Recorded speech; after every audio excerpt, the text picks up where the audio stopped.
Pasaren ya 90 años de la Revolución y que dio a celebrarse el aniversario, parece mucho, y un evento, y un fecho que parece mucho más reciente de lo que verdaderamente lle.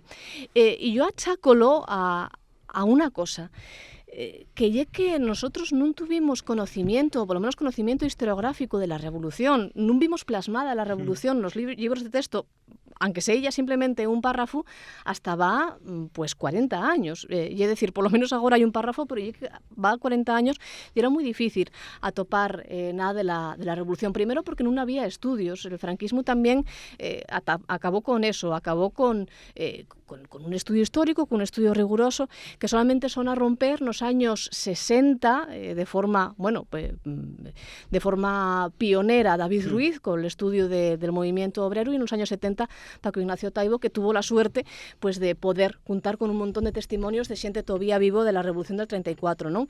Y es decir, que la Revolución, tal que nos parece que sucedió va 50 años, porque va 50 años, fue cuando entamó a contarse, ¿no?